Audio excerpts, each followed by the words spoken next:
continue yung ating video last. Ito yung start na papunta sa Huhokshan Peak. So yan yung bus station.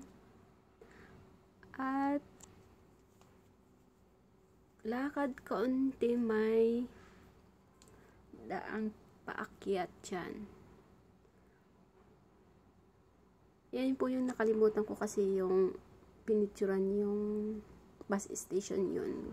Yung sa mga marunong mag-bus, pwede. Kasi mas malapit kaysa sa MTR.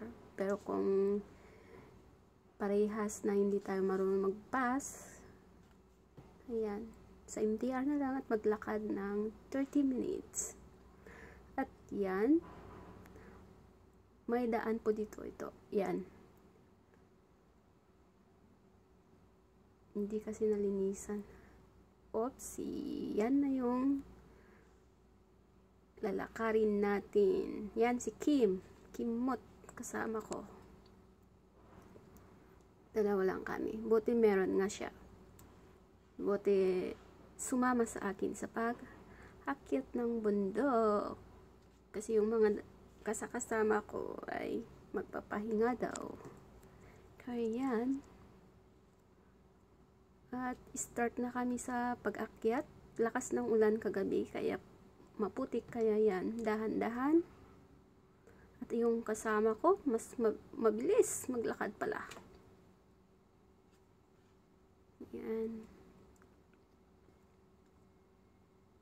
Basta sundan ninyo yung daan. Yan, ito po sa taas, pataas. Pa-right kayo. Huwag niyong susundan yung sa left. Yan. At yan nga, lahat yung ginagawa namin. Naka-mute kasi ako kasi naka-music kami. Yan. May speaker kasi yung kasama ko. Kaya yan. Habang naglalakad, nakikinig ng music. Walang mamarites eh.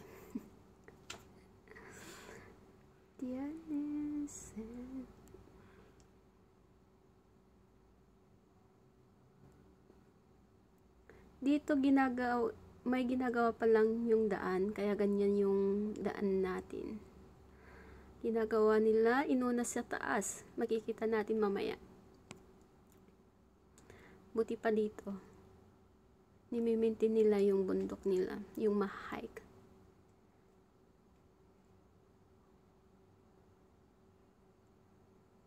Yan, tuloy-tuloy. Basta sundan natin yung side nitong nakaharang. Yan po yung sinundan namin. At yan, nakita namin si Mohon. Inaya ko siyang mag-go wild para may kasama ako kung magpapas yung mga kasama ko.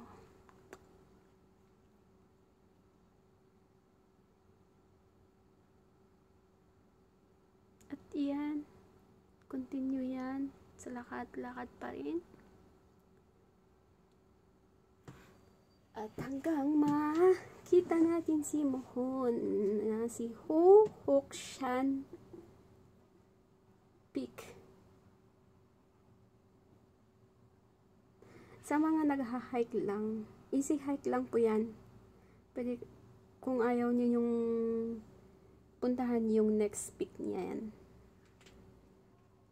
Parang nalakad lang namin yan, balim MTR hanggang dyan is 1 hour. Siyempre, hinanap pa namin kung saan yung paglabas namin sa MTR, kung saan yung umpisa. Starting. Yan po yung sinasabi ko kanina na ginagawa nila yung hagdan, paakyat. Yan, inuna nila sa taas. Ang gamit nila dyan sa gamit nila dyan, kung paano nila pinunta yung yan, hakot. Yung mga semento is helicopter. Yan ang Hong Kong mayaman. Helicopter ang Buti hindi airplane. Yan na. Kung ganyan yan hanggang sa baba, wow. Masakit sa legs. Masakit yung paa. Mas maganda kung ganito ang nilalakad ko. Yan. Yan yung walang hagtan. Para sa akin. At yun nga. Yan yung magandang lakarin. Exciting. At yan, hindi ko na-expect na masasight namin yung parang boundary ng Hong Kong at Shenzhen. Makikita mo din yung building ng Shenzhen dyan. Malapit pala.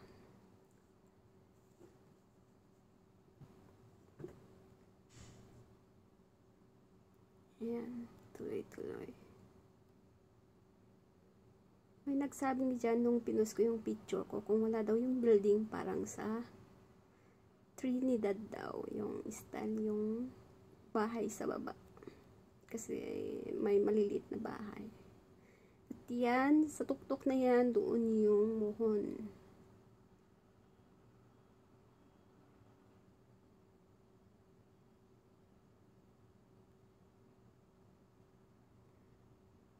Nine pa lang yan, ang init-init. Grabe. Buti na kaya namin natapos yung 4 peak. Ng 3 or 4 hours namin natapos. Kahit mainit. Naubusan lang ng tubig kasi. Ang kamali namin dyan, bumili kami ng kape namin. Kaya yun. At ito na yung muhon ng Ho Hak Shawan. At iyan, itutuloy namin sa next peak. Pero kung ayaw yung pag nag-hike na kayo, yan, malapit lang sa Yuhu Mall sa Yunlong.